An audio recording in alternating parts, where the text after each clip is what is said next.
सरकार यो बाचापत्र हेरेर चल्छ। हाम्रो यही नै हो, किनभने यही भनेर हामीले भोटमा आएको हो। जनताले हामीलाई भोट दिएको पनि यो बाचा गरेको हुनाले, यो लेखेर गरेको बाचा हो जनतासँग।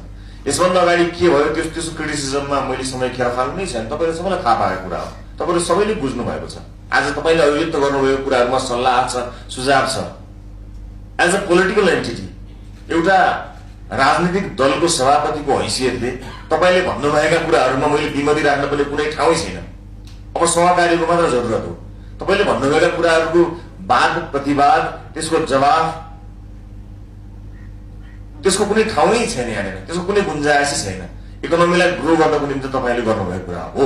एउटा कुरा चाहिँ हामीले के बुझ्नुपर्छ भने हिजो जुन अवस्थामा राजनीति थियो त्यो अवस्थामा तपाईँहरू बाध्य हुनुभयो। तपाईँहरू मध्ये 2 जनाले पनि मेरो घर देख्नु भएको छैन होला।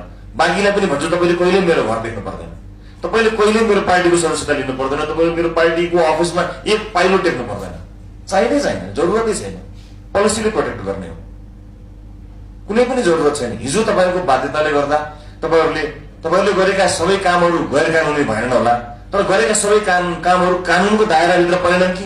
हामी यही नै छौँ नि अहिले। अहिले हामीले अप्ठ्यारो परेको भनेको तपाईँहरूलाई के भने हामीले गैर कानुनी काम गरेका छैनौँ, तर देशकाल परिस्थिति समय पोलिटिक्सले हामीले गरेका सबै कामहरू कानुनको दायराभित्र परेनन् कि भन्ने कुराले तपाईँहरूलाई चिन्तित बनाएको न हो। It's alright, it's not alright but it's alright. एउटा कट अफ पोइन्ट चाहिन्छ। हामी त्यो कट अफ पोइन्टमा आइपुगेका छौँ। अब हामी त्यसमा जान सक्दैनौँ। मेरो यहाँलाई रिक्वेस्ट एउटा के छ भने तपाईँहरूले आफैले पनि एकचोटि सबै चाहिँ साथीहरूले बसेर इन्टरनल अडिट चाहिँ गर्नुपर्छ।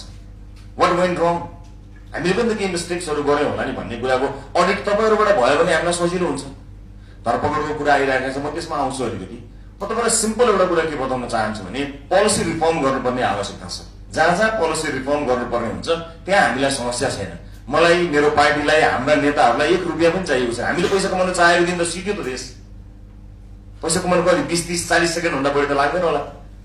मैले या हाम्रा नेताहरूले पैसा कमाउन खोज्यौँ भने त सकियो नि। त्यो त कति कुनै minute, less than a minute लाग्छ नि।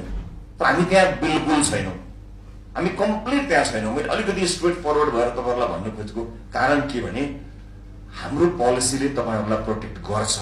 अलिकति पनि तपाईँले डाउट मान्नु पर्दैन। No doubt about it. थोरै पनि डाउट तपाईँहरू नराख्नुहोस्। तर मुलुकले अलिकति डिपार्चर लिने यो बेलामा अलिकति गभर्नेन्सका कुराहरूलाई हामीले प्रायोरिटीमा लिएर आएको कुरामा त्यहाँ केही न केही स्टेप्सहरू चल्छ।